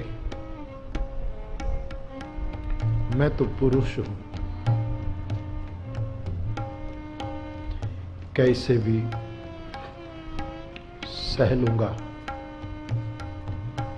लेकिन एक ही बात रुला रही है, मैं तेरी मां को कैसे समझूं। हमें आज पता लगा कि प्रेम के दुख का कोई निवारण नहीं है, उसका कोई निवारण नहीं। रोवो, रोते रहो, निष्दिन बरसत नैन हमारे। सदा रहत बारिश ऋतु हम पर, जब से श्याम सिधारे। निष्दिन बरसत नैन हमारे। गोपीजनों के, ब्रजवासियों के प्रेम का जो परिणाम है दुख, इसका कोई निवारण नहीं। वो सीदतीतिनः, वो सदा रहता है, सदा रहता है। और जब आदमी इस दुख में ओतप्रोत रहता है, तब यही दुख हजारों हजारों सुखों को नगण्य बना देता है। मेरे पास कई भाई बहन लोग आते हैं, लिखते हैं देश विदेश से, बापू 5 साल पहले हमको जो भाव उमड़ता था अब नहीं उमड़ रहा है, क्या हो गया हमको, आंसू नहीं आते। ये जो कसक, ये अच्छी बात है। हमारे एक युवक तो मुझे बार बार, बापू मैंने कथा सुनते सुनते इतने सालों में करोड़ों रुपये कमाए। एक समय था बापू, आपकी एक कैसेट लेने के लिए मेरे पास 5 रुपये नहीं था। बहुत कम समय की यात्रा उनकी ही, और आज मैं करोड़ों में समझ कर बोल रहा हूं, इतना कमाया हूं बापू। लेकिन बापू क्या हो गया, मेरे आंसू क्यों कम हो गए, मुझे क्यों वो भाव नहीं उमड़ रहा। मैंने ये खोट का धंधा किया, बेहतर है मेरी संपदा चली जाए और वही फिर भिखारीपन आ जाए जो मुझे रुलाए। मेरा प्रेम ये बहुत, मुझे मेरे पास चिल्लाता है ये आदमी। ये तो बहुत प्रमुख रूप से मैं ये दृष्टांत दे रहा हूं, कई भाई बहनों का ये अनुभव मेरे पास आ रहा है। बाबू खबर नहीं, कुछ दिनों से, कुछ सालों से ऐसा हो गया, आंसू नहीं आते, क्या हो गया। इसका मतलब यह है कि आप उस प्रेम के दुख को चाहते हैं, क्योंकि ये दुख असल में दुख नहीं है, करोड़ों रुपयों का सुख ही दुख है। वो दुख सुख बन जाता है प्रेम बिना, क्योंकि ये एक सबको पता है, बिना प्रेम रीजे रही तुलसी रंग। श्रीमन महाप्रभु जी वल्लभाचार्य भगवान ने डिम डिम घोष नौबत पर दांडी लगाई है। परमात्मा को प्रसन्न करने के लिए और कोई साधन संपत्तियां कारण नहीं बन सकता। एकमात्र जीव की दीनता ही परमात्मा को प्रसन्न करने का एकमात्र कारण है। श्रीमन महाप्रभु जी वल्लभाचार्य भगवान, साधन संपत्ति प्रभु को वो प्रसन्न नहीं कर सकते। दीनता, इसीलिए मेरा गोस्वामी जी कहता, मौसम दीन न दीन ही था, तुम समान रहो विनय पत्रिका तो याद कीजिए। तू दयालु दीन, तू दयालु दीन। कई लोग आज तक नहीं समझ रहे और शायद नहीं समझेंगे। कई लोग कहते तुलसीदास जी की दीनता एक कायरता है, इसलिए हम रामचरितमानस को नहीं स्वीकार करते। तुम इसलिए नहीं स्वीकार करते हैं, तुम्हारे पूर्व जन्म की कोई कमाई नहीं है, इसलिए तुम्हारे पाले नहीं पड़ रहा है। इसके लिए कमाई चाहिए, इसके लिए कोई सदगुरु का सिर पर हाथ चाहिए। वैसे ये प्रिय नहीं। कई बुद्धिमान पंडित लोग कहते हैं ये दीनता, लेकिन वो तुलसी की दीनता को, ये सूर्य के आंसू को क्या समझे। ये राजस्थानी राजपूती कैरीना फाड़ा जेवी जेनी आंख थी, इनमें से आंसू टपकते थे मीरा के। वो पंडित बेचारे कहां समझे। मैं फिर दोहराऊं, पंडित के पास व्याकरण होता है, साधु के पास आचरण होता है। इन आचरण ही समझा पाता है कि आंसू क्या है। कई लोग बेचारे गरीब, मेरी समझ में गरीब लोग नहीं समझे, लेख लिखते हैं, प्रवचन में कहते हैं तुलसी की दीनता ठीक नहीं है। तू दयालु दीन,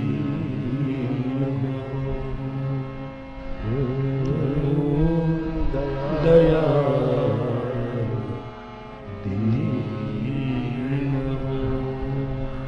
तू दानी हो भिखारी। बहुत विलग विलग ढंग से सभी ये अष्ट सखा जो है, अष्ट छात्र, नंददास, कुंभनदास, सूरदास, चित स्वामी, जितने जितने हैं, इनके पदों में शरणागति के सिवा क्या लिखा। हाँ, लड़े कृष्ण से, उलाहना किए, डांटे, फटकारे। ये फटकार ही तो है ना, हम चितवत तुम चितवत नाही, मेरे कर्म कठोर। लेकिन मूल में दीनता नहीं। गाते गाते अपने एक तारे पर सर झुका करके रो पड़ते थे। कभी सूर, कभी कुंभन, कभी नंददास, कभी परमानंदास। यही दीनता तो हम जैसे गरीबों का एक साधन, एकमात्र उपाय, हम जैसे गरीबों का। क्योंकि साधन तो कर नहीं पाते कोई, ये कलयुग है।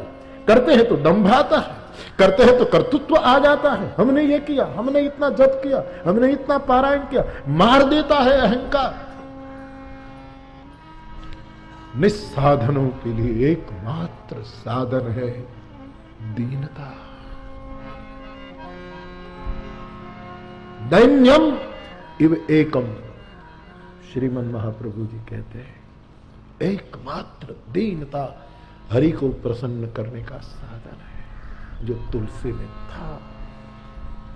तू दयालु दीन हो, तू दानी हो भिखारी,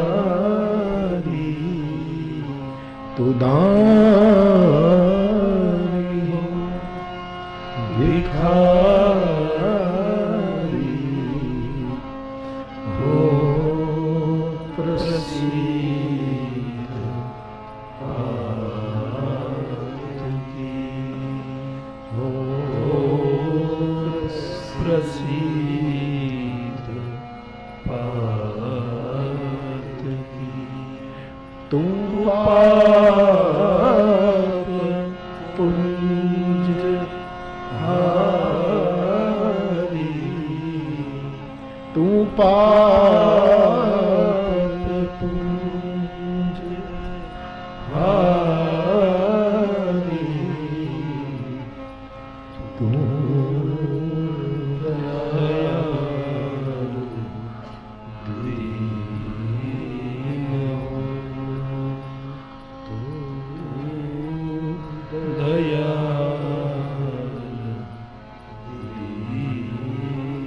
यही दरबार दीनन को आदर।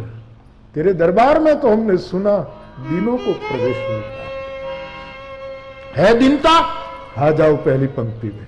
है दीनता, बैठ जाओ अगल बगल में। दीनता नहीं तो रहो दूर। ये तुम्हारे दरबार पर बोर्ड लिखा है, यहां दीन निमंत्रित किए जा रहे हैं। दीनता बहुत बड़ा संबल है हम जैसे गरीबों का। कई लोग मेरे पास आते हैं, बापू वो प्रेम क्यों नहीं जगता, वो आंसू फिर क्यों नहीं आते। आशीर्वाद दो, लाखों की संपदा छूट जाए और फिर वही संपदा हमें मिल जाए। मेरे पास मैं इसलिए उत्तरोत्तर काल अच्छा देख रहा हूं क्योंकि यही भावना लोगों में जग रही है। उसको संपत्ति विपत्ति महसूस हो रहा है।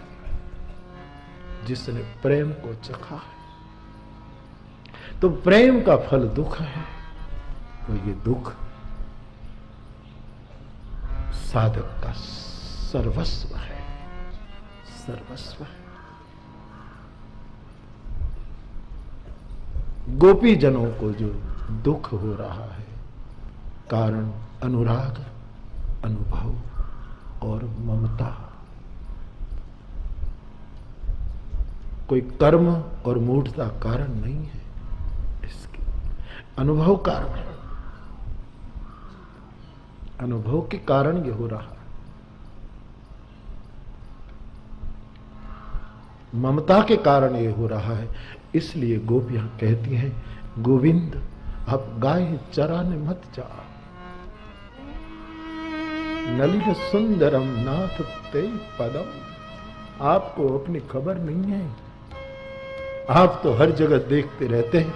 हम तुम्हारे चरणों में टकटकी लगाते हैं, कितने ये सुकोमल है। इनमें ये सब कंटक अंकुर तिनके गड़ जाएंगे, हमारे मुंह से आह निकल जाती है। इसलिए कृपया आपका एक दृश्य हमें सहा नहीं जाता।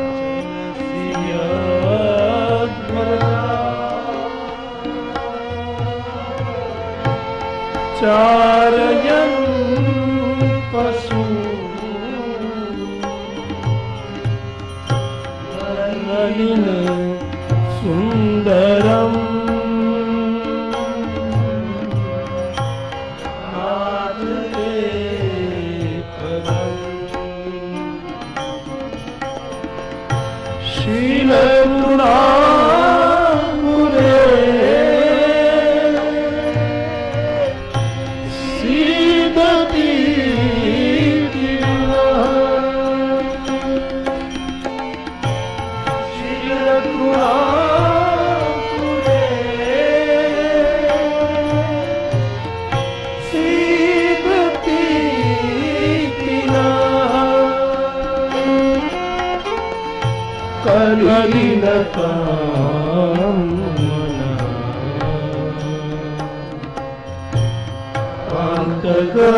गच्छति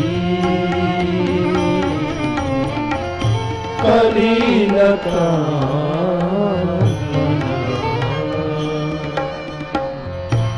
कांत गच्छति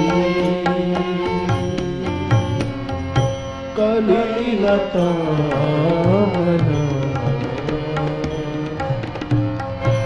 कांत गच्छति। तो ममता, मूढ़ता, अनुभव और कर्म, इनके द्वारा जो कष्ट आता है उसको विध विध विधा से निवारा जा सकता है। प्रेम के कारण जो कष्ट आता है उसका कोई निवारण नहीं है, वो दुख ही महासुख है। आज गोपी जन इसलिए रो रही। चलसियद व्रजान चारयन पशु। क्यों पशु चराने के लिए आपके चरण व्रज से आगे निकलते हैं और हम कांप जाते हैं। एक दूसरा अर्थ इस पंक्ति का, संतों ने, आचार्यों ने व्रज को भक्तों का अंतःकरण बताया है। व्रज क्या है? हम सबका अंतःकरण, ये हृदय, ये अंतःकरण, ये व्रजमंडल है। और भगवान श्री कृष्ण वन में गाय चराने के लिए जाते हैं, तब ब्रज से बाहर निकलते। 3 स्थान थे ब्रज में। एक तो कालिंदी का पुलिन, यानी कालिंदी का नदी का जहां जहां पट है वो। दूसरा गिरिराज आदि पहाड़ी मुलक, और तीसरा वृंदावन की कुंज गलियां। इन तीनों में तो कृष्ण का विहार था, चौथा तो कोई विहार दिखाया नहीं। फिर मथुरा में गए तो विहार की पूरी भूमिका बदल गई है, लीला क्षेत्र पूरा चेंज हो गया उसमें तो।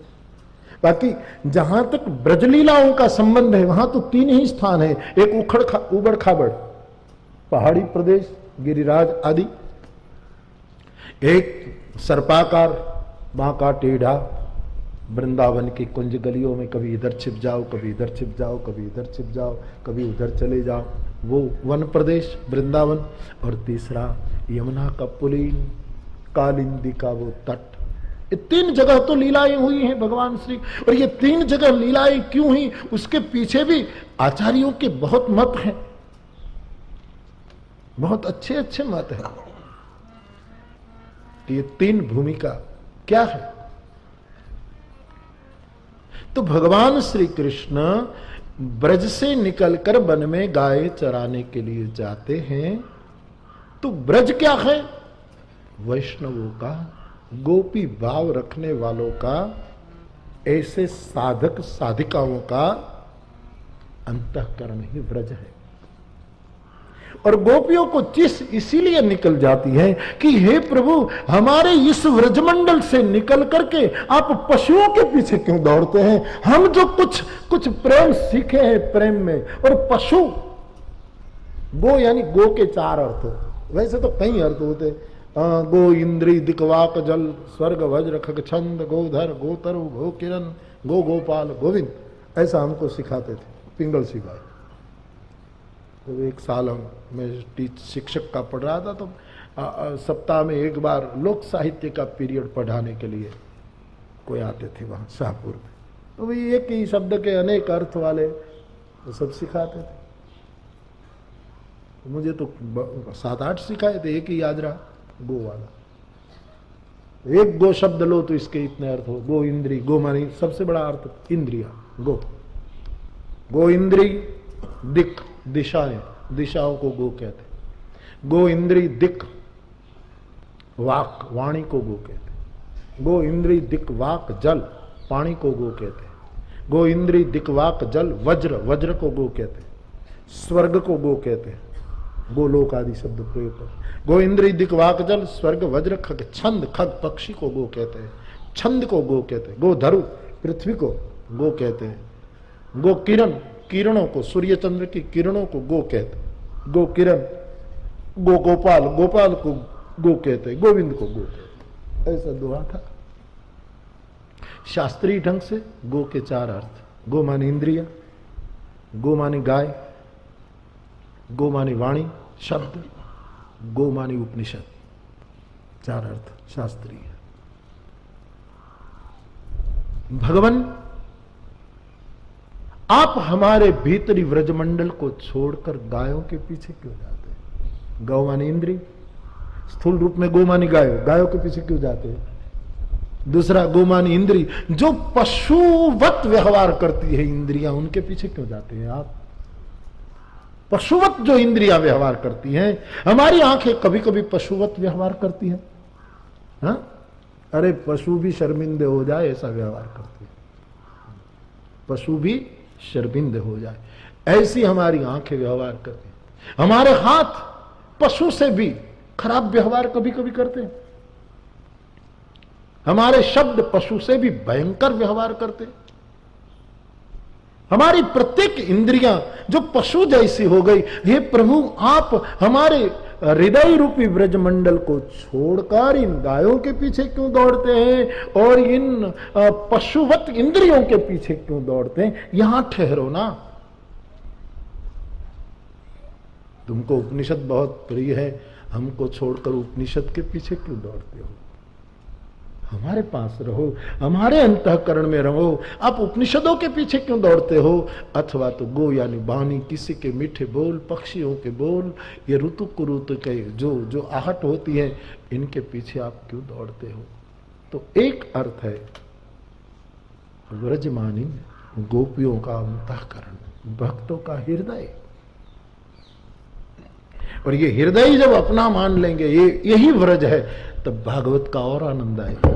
वो व्रज ज्यादा समझ में आएगा, वरना कम समझ में आएगा। वो व्रज की महिमा तो है, व्रज यात्रा की कितनी महिमा है, व्रज परिक्रमा की कितनी महिमा है।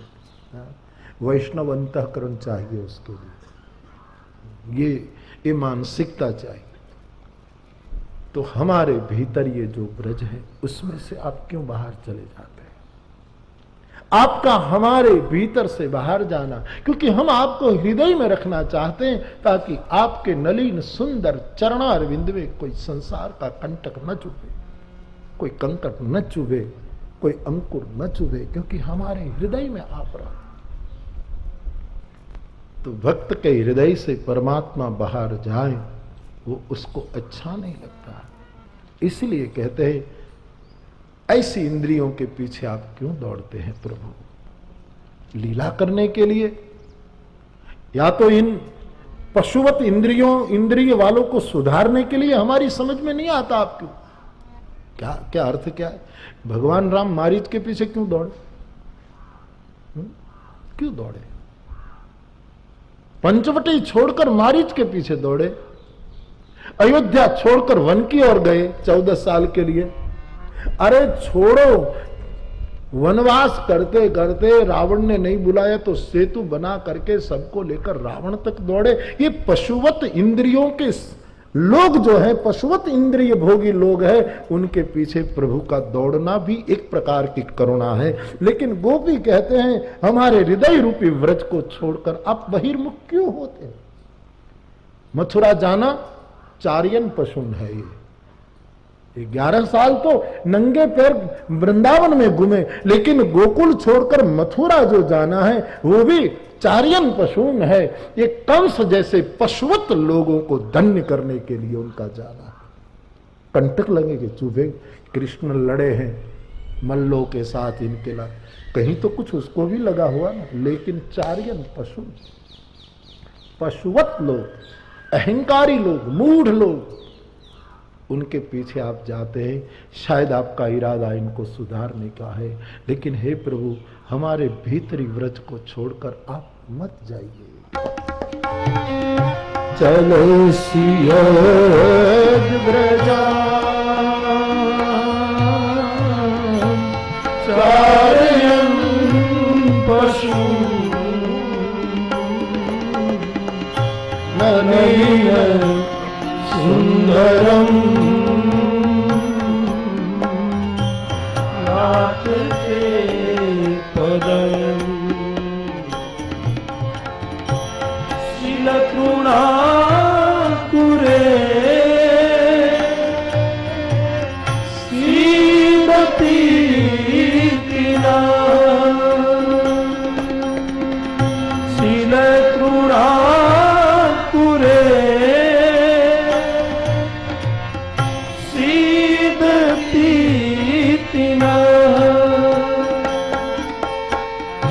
कलिलता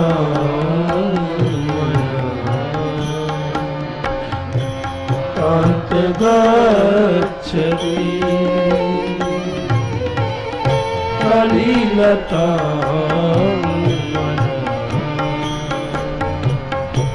कांत गच्छति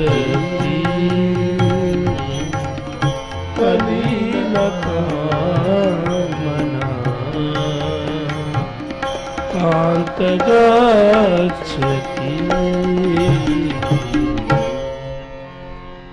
तो हमारे हृदय के ब्रज से आप बाहर जाते हैं पशुओं को चराने के लिए।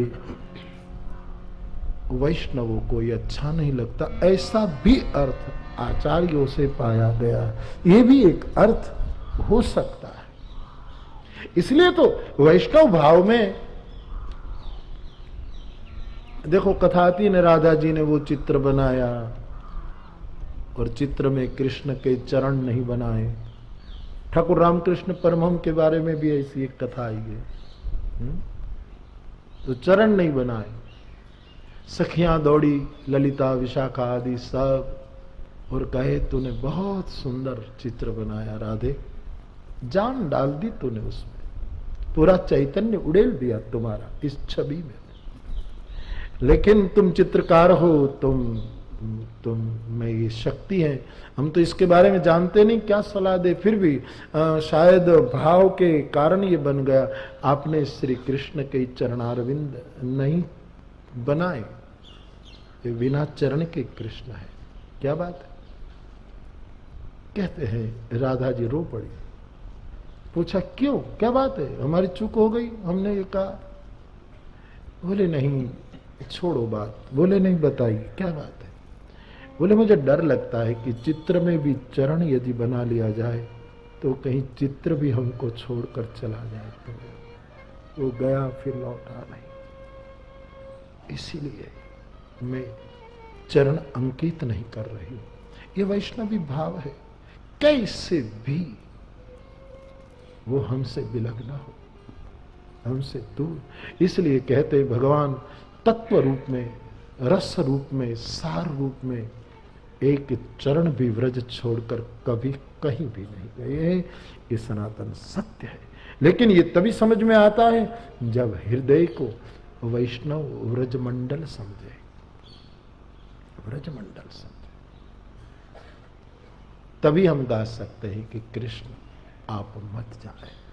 और कोई भी चीज को अपनी ओर खींचते हैं तब बहुत से विकार समाप्त हो जाते हैं। यही व्रजमंडल। इसी व्रजमंडल में प्रवेश करे तो न टैक्स चुकाना, न चौबा परेशान करे, न कोई मंदिर में पर्दा है, न समय समय का भोजन, कुछ नहीं। इसी मंदिर में जो वृंदावन और ब्रज का दर्शन करते उस सभी बंधनों से मुक्त हो जाता। जब अपनी ओर जागता है आदमी, द्वंद्व खिर जाता है, सभी संघर्ष समाप्त हो जाते हैं। बड़ी पुरानी बात है। दो व्यापारी थे, आमने सामने दुकान थी, बिल्कुल सामने, बीच में 20 फुट चौड़ा रास्ता, और दोनों का धंधा इतना चले मत पूछो। दिन दुना रात चौगुना, इतनी ग्राहकों की कतारें लगती दोनों जगह। और 1-2 साल में दोनों करोड़ अरबपति बन गए। फेरी लगाते थे, इनमें से कहां पहुंचे। लेकिन दोनों दुखी थे। वो दुकान वाला वहां देखता है कि कितने लोग उनकी दुकान पर कतार लगाए हैं, कितने ग्राहक, क्या कमाता है आदमी। वो इसकी ओर देखता है कि कितनी कतार, खुद का कोई देखता ही नहीं। और दोनों का धंधा दिन बढ़ता ही जा रहा है, लेकिन दोनों जल रहे, दोनों परेशान हैं, दोनों दुखी हैं, क्योंकि अपनी पीढ़ी पर निगाह ही नहीं, बस दूसरा ये मारुति त्या उभी, यहां आइए होते तो। लेकिन उसको कतारें दिखाई देती, कितने ग्राहक, हद हो गई। और वो उसको देखता, अरे इतनी भीड़ ग्राहकों की। और दोनों जानते हैं कि इतना हमारा धंधा जोरों शोर से बढ़ रहा है, लेकिन वहां देखते वो इधर देखते, बहुत दुखी हो गए। एक साधु के पास गए, बाबा कृपा करो, हर प्रकार का सुख है लेकिन ये जलन मार रही है।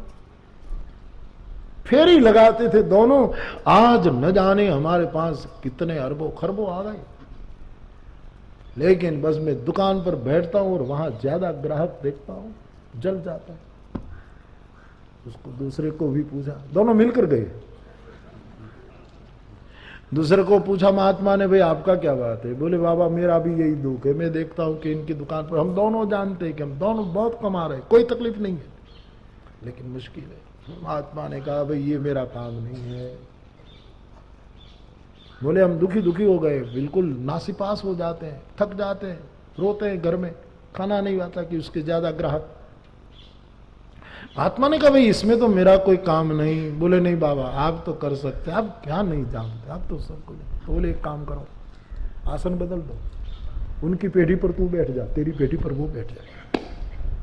दोनों ने आसन बदल दिए सुबह से, और दोनों खुश, क्योंकि वो उनकी पेटी पर बैठकर देखता है अपनी पेटी का, हा कितने लोग अपने यहाँ जा रहे हैं, कितने लोग, और वो उनकी पेटी पर बैठ कर देखकर, जब सभी वस्तु को अपनी पेटी मानकर देखने लगते हैं, तभी जगत के सभी संघर्ष समाप्त हो जाते हैं। जब भीतर का व्रज, अंतःकरण ही मेरा मंडल है, वो ही मेरा वृंदावन है, तभी सभी संघर्ष समाप्त हो। हम दूसरे को देखते हैं, अपनी गादी देखते ही नहीं।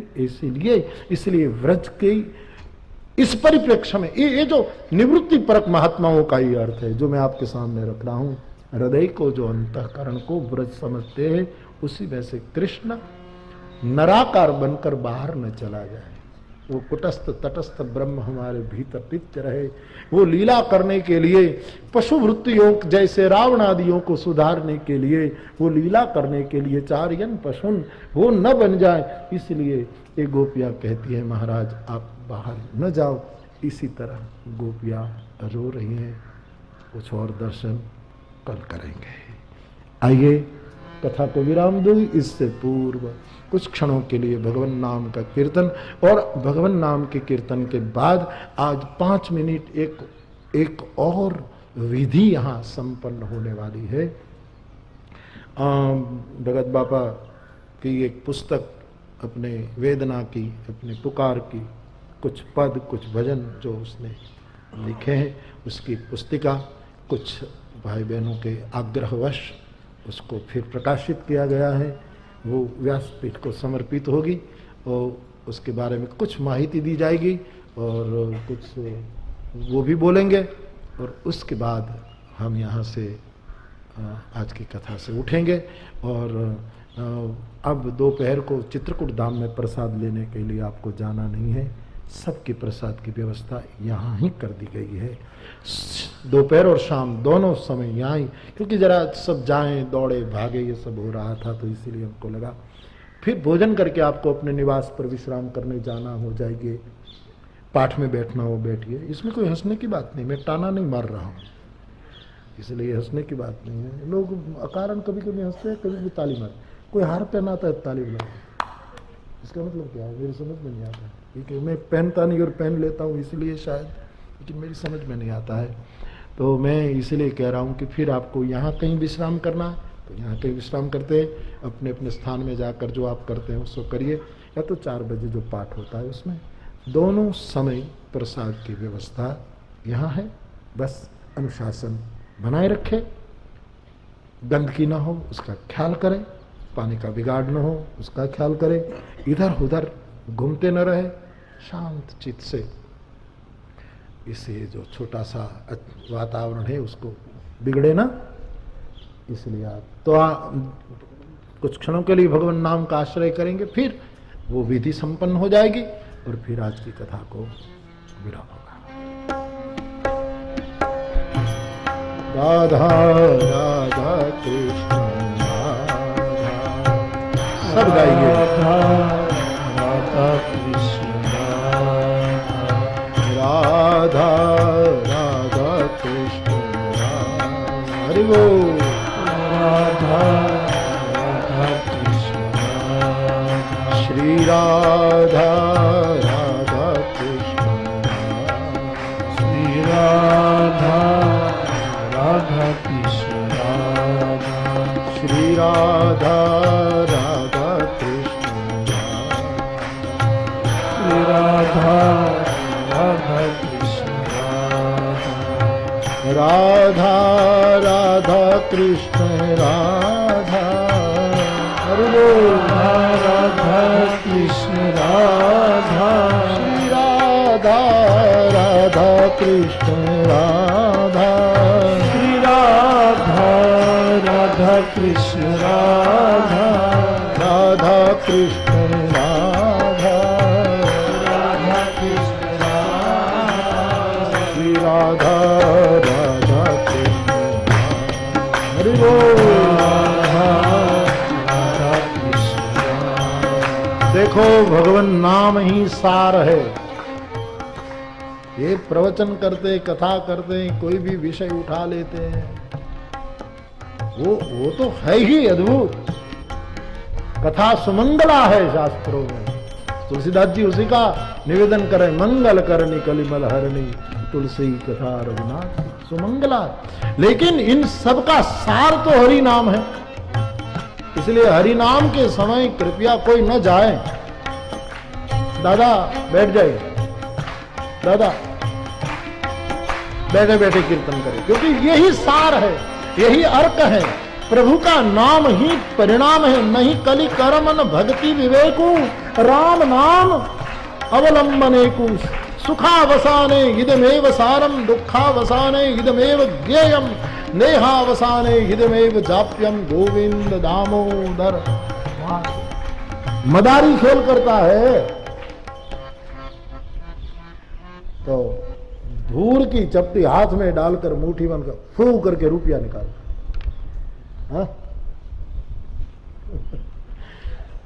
बहुत अच्छा लगा उनको, उनकी चेष्टाएं बहुत सुंदर होती। हमारी जाओ बहुत अच्छा है। देखो यहां से ली, हाँ गांधीनगर से आ जा, गांधीनगर से। गांधीनगर है ना, खबर गांधीनगर कुछ बोला कारण के रुपया तैयार है ना।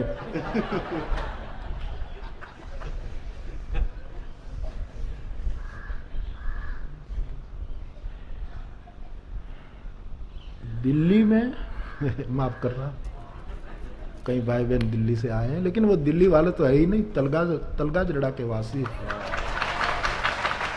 दिल्ली में तो रहते हैं, कुछ समय के लिए जाते हैं, बाकी मूल तो सब यहाँ के है। वरना यहाँ क्यों आते? सीधी सी बात, मैं मिलता नहीं, 1 मिनट मिलता हूँ। हाँ, रोते हुए सिसकते हुए क्यों आते? समय मिलता तो पूछता हूँ, माता जी कहाँ से आई? तो कोई कहते हैं पंजाब से, कोई कहता बंगाल से, कोई कहता इधर से, कोई कहता है आसाम से, कोई कैसे। क्यों आते हो आप? आपकी असली भूमि यहाँ नहीं, यहाँ से 7 किलोमीटर दूर, यही असली भूमि। इसलिए कहीं ना कहीं तो रिश्ता किसी का जुड़ा हुआ होगा, तभी तो ये घटना घटती है, वरना क्यों घटे? तो दिल्ली में कहते हैं जेब कतरे बहुत है, जेब काटने वाले बहुत, और होना ही चाहिए वहां। दिल्ली और जेब न काटे, अरे राम राम राम राम, ये तो गजब हो जाए। कैसे? तो बहुत जेब कटती थी, छोटे बड़े सब जेब काटते हैं, पसंद वाले संसद वाले सब काटते हैं, यही काम करते।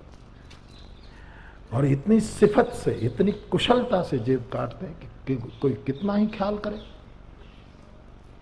एक आदमी ने सफारी पहना और सफारी सूट की जेब में रुपये नहीं रखे, खोटे सिक्के रखे। कि देखे दिल्ली वाला काटता है,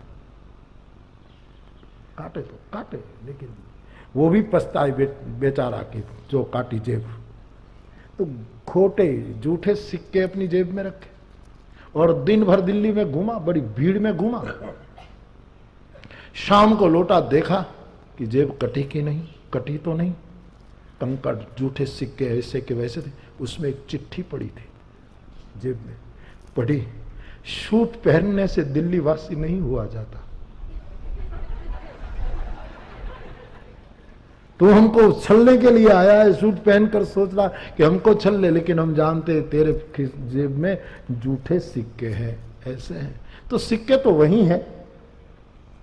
इसलिए मदारी भी कहता है, आप गांधीनगर से आओ, रुपया फूंक डालता है, फिर धूल से रुपया निकालता है चकाचौंध। मैं बचपन से मदारियों को देखता आया, आज भी चित्रकूट में कोई, कई लोग साक्षी हैं, कोई आ जाता है तो मैं उसके पास खेल करवाता हूं। वही अदा, वही चेष्टा, वही उसकी बस एकमात्र। पकड़ नहीं पाते हम, मिट्टी से रुपया निकालते। मिट्टी से रुपया निकालने वाला आखिर में हम सबसे रुपया मांगता है। जो मिट्टी से बनाता है, हमने पसीने से बनाया, मेहनत करके कमाया, वो मिट्टी से बनाने वाला हमसे मांगता है, क्योंकि वो जानता है, हमको जनाता है कि आखिर में मैंने जो एक घंटे जो काम किया वो तो मिट्टी का रुपया है, असली रुपया तो आपकी जेब में है, वही हमें दो। वैसे ये बोलना, गाना, सुनाना ये सब मदारी का खेल है। असली सिक्का तो कृष्ण नाम है। असली सिक्का तो जो आखिर दिया जाता है, आखिर प्राप्त होता है। सुखावसाने इदमेव सारम। ये तो 1-2 घंटे कथा, 4 घंटे 5 घंटे कथा तो सब खेल है। मदारी का खेल भी आनंददायक है, इसमें वाणी की महिमा है, लेकिन असल में तो सार है जो आप रुपया निकालते हैं, यानी आपके हृदय से जो हरि नाम निकलता है वही सही है। इसलिए राधा राधा कृष्ण राधा राधा राधा कृष्ण राधा, श्री राधा राधा कृष्ण राधा, हरि बोल। राधा राधा कृष्ण राधा, श्री राधा राधा कृष्ण राधा, श्री राधा राधा कृष्ण राधा, राधा कृष्ण राधा, राधा कृष्ण राधा, श्री राधा कृष्ण राधा, राधा कृष्ण राधा, राधा राधा कृष्ण राधा राधा कृष्ण राधा,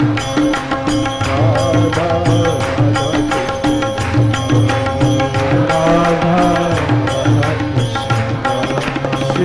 राधा कृष्ण राधा, राधा राधा कृष्ण राधा, राधा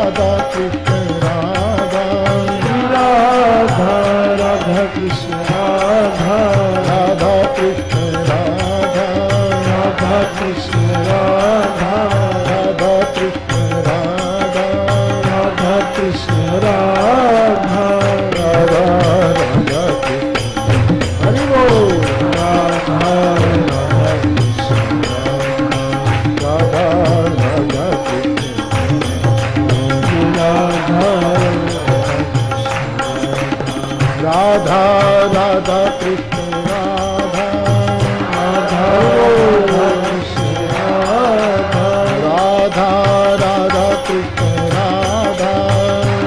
राधा राधा कृष्ण राधा, राधा राधा कृष्ण राधा, राधा राधा कृष्ण राधा, राधा राधा कृष्ण राधा, राधा कृष्ण राधा, राधा कृष्ण राधा, राधा कृष्ण राधा, राधा कृष्ण राधा, राधा राधा कृष्ण राधा, राधा कृष्ण राधा, राधा राधा कृष्ण राधा, राधा राधा कृष्ण राधा, राधा राधा कृष्ण राधा, राधा राधा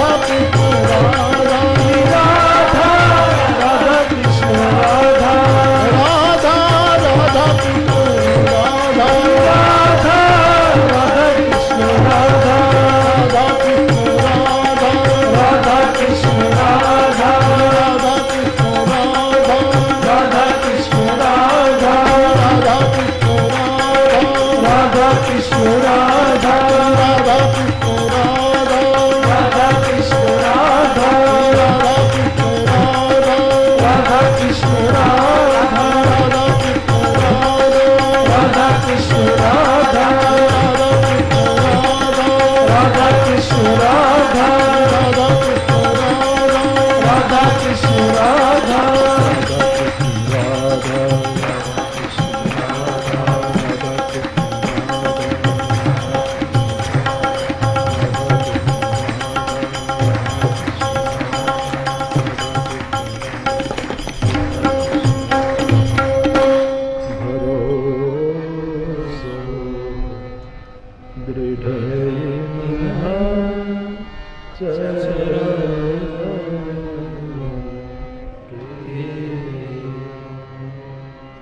श्री वल्लभ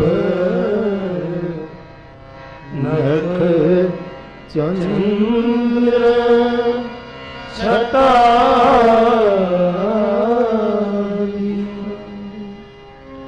सब जग माही अंधेरो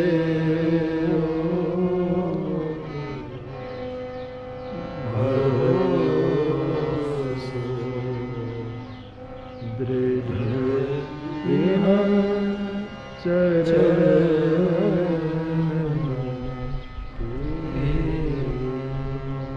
भरोसो दृढ़ इन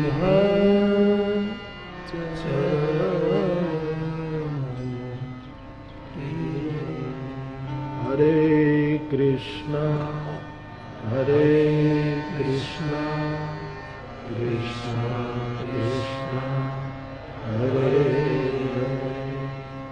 हरे राम राम राम हरे हरे कृष्णा कृष्णा कृष्णा हरे हरे राम राम हरे हरे कृष्णा कृष्णा कृष्णा हरे हरे राम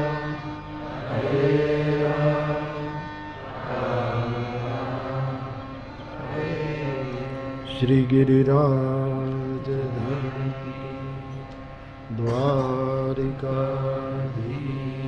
की श्याम सुंदर श्री महारानी श्री वल्लभाधीश की पवन तनय संकट हरण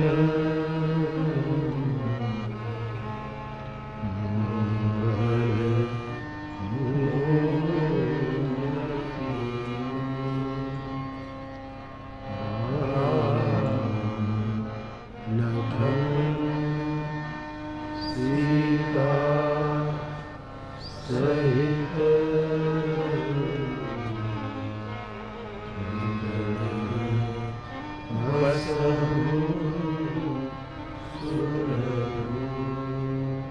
बोलिए